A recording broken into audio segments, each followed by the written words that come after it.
Hello, welcome back to Bebop Review.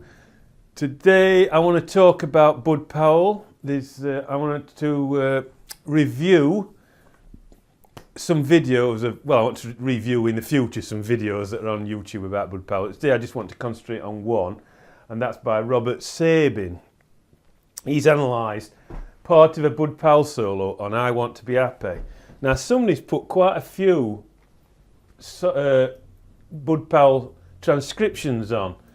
It's right hand only. You don't get Bud Powell's left hand. It's right hand only, and there's quite a few of them. He plays the music, and you get the transcriptions as well. There's no analysing though. This guy's just put the transcriptions on, which is, I'd rather have people put transcriptions on, and then they talk about the transcriptions and what made them transcribe it, and what they thought was really good about it. And, it never seems right when people just there's loads of people, some of them are doing it like fun. They putting the transcriptions on, which is writing out really fast against somebody playing a solo, and it completely irritates me, to tell you the truth. But I wish people put things on and actually talk about these bebop players. And we've got these solos on, right, transcribed, right hand only. They're quite accurate, they're not bad. They're accurate. But the chords are not accurate. I've had a look at the chords, and if you listen to what Bud Powell's doing, there's no way he's playing through turnbacks that are on these solos. You can hear that sometimes not even playing, So I'm not happy about the chords on this, but there's quite a few solos for us to look at. But I wish people would put it on and actually talk about solos as well. Anyway, excuse me. Robert Sabin has talked about a part. He's seen 4 bars that he likes, and he's decided to transcribe the left hand, I think. I tell you the truth, I can't understand what he's doing. But he's put on part of this solo on the left hand. I think it's supposed to be the left hand, and said what Bud Powell's doing, but he's actually got it wrong. So what I'll do is I'm going to reset the camera. I'm going to reset the camera up now, and we'll have a look. I'll write down what he's done, and I'll write down what's actually happening in Bud Powell solo. Okay, so I'll just reset the camera up. So this is what Robert Sabin's doing. Before I start this, I'll just chat about this for a second.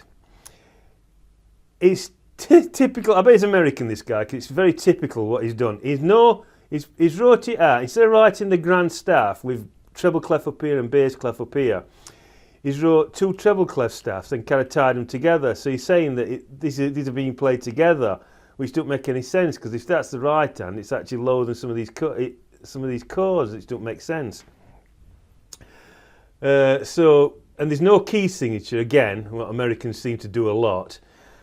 And it's just, well, I just don't stand it. Also, this melody line's wrong. It's not like the transcription, what the guy who put those transcriptions on YouTube, that needs to be up an octave. So I don't know why he's done that, unless he's trying to show you how they blend together. I don't know.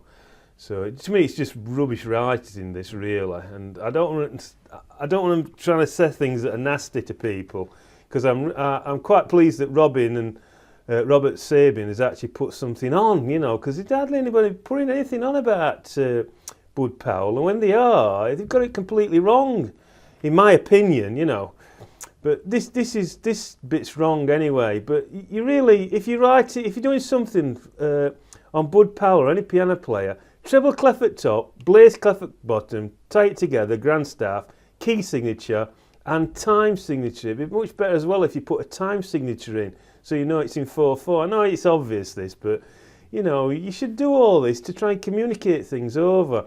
Get the chords in. That chord's not right, it's just F. The guy who put the transcriptions on actually got all these chords wrong anyway. So let's have a look what Sabin's done. He says that we're playing these chords, and so we've got a B flat following that we've got a D minor here, and then we've got A major 7, and then we've got some kind of run. I think it's that, because Bud Powell's not actually playing that. And then we're going to B flat minor, and then this looks like A minor, A C. So, but he's saying that. Now, to me, that don't make any sense at all. in functional. For a start, remember that Bud Powell was classically trained musician in his early days. He's one of the, you know, he's kind of like one of the best educated of the bebop players. You know, he's not like Charlie Parker. Charlie Parker didn't start really playing until about 70-year-old, and he picked stuff up, Charlie Parker. Although Charlie Parker's very interested in classical music, Bud Powell was actually trained in it, and then went into bebop and started learning bebop by listening to people like Art Tatum and, you know, people like that initially, and then he got into bebop with Charlie Parker because he was one of the people who were playing at Minton's, Bud Powell, because he was following Thelonious Monk around for a bit, so he was influenced very much by Thelonious Monk and Charlie Parker and lots of people. He's like, Bud Powell's like a lot of them. He listened to a lot of music and got into, but Bud Powell would never play anything like that. I mean, what's the functional harmony in that? You're playing over 2-5-1 in F, and you're playing B flat going to D minor, going to A major, going to B flat minor, going to A minor. It don't make any sense. When I saw that, I thought, it don't make any sense. And he's talking about really good voice leading. So you've got B flat going to A, going to G sharp, going to this F sharp, F. But it's all in his head, I think. That's not really what Bud Powell's doing. I'll just show you. This is what Bud Powell's playing. Right? Can you see that? All right. I've put this on. I'm hoping that you can see all this because I want you to look at them both and compare. Let me just put them together. Now I've got the melody right. The melody is how it's written on the transcription, which is actually correct, right? But if you look here, you've got something totally different. Bud Powell's basically playing this G minor, isn't it? I mean, that bottom note's G and this is B flat. So he's playing G minor. Now this is different, this bit here where he's playing these two stabs, right? Now that is G flat and you've got a B flat. Now I think that is a substitution for that C7, right? That's what this is indicating, this here. I think that is a substitution, and it's a tritone substitution, so you're going G minor, G flat 7 to F, and this is actually G flat 7. And if you look at this, you do get some notes in here that are G flat. You've got this A, wherever, you've got this D flat here and this G flat here. You've got these two in. G flat and then A flat, which would be a knife on it. So these notes here are very much indicating a G flat 7, whereas he's saying that up here, look, that it's A major, which doesn't make any sense harmonically. See, G minor going to G flat 7 going to F, which is tritone substitution, makes sense. It actually makes sense, doesn't it? And if you look here, look, Bud Powell's playing Fs in unison. What he's doing is anticipating. This is something that Bud Powell does a lot as well. He's actually anticipating this F major chord coming in here. And then on this bar, I don't know where he got these from, this B flat and this A minor he's putting, because Bud Powell doesn't actually play anything. And then Bud Powell starts bringing stuff in here, and he's basically playing around the F chord, this F major chord, or F, it's actually an F chord, not an F major chord. And then here we've just got a little bit of substitution. It looks to me like he's playing G, F sharp diminished or G flat diminished, and then running down into this. And this next chord here, over this side, sorry, can you see? Over that chord would be C minor. So this is kind of jumping into C minor and just using a bit of a turnaround. But we don't really want to look at that. It's just all this stuff that he's putting up to here. What don't make sense. It's Bud Powell is basically following standard procedure of the bebop era, and the standard procedure of the bebop era was to put in tritone substitution. That's what he's doing. It's obvious to me it's tritone substitution, but all this, you see, it don't make any sense. That's why I'm reviewing this and I'm criticising it.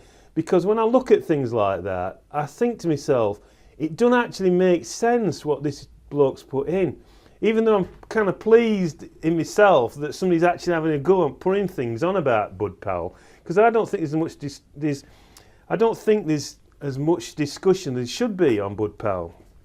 So anyway, that's how I get it. It's very simple, and it's tritone substitution. If you listen to the record, you can hear this very clearly. Bud Powell don't play anything there, and you've got this bit of turnaround he plays at the end.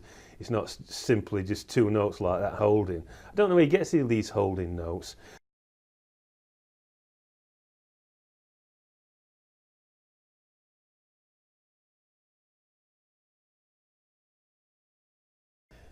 So that's all basically that I want to say about this. There's quite a few people put stuff on about Bud Powell. There's another guy who says Bud Powell plays roots to thirds. I think it's called Walk That Bass. That's his site.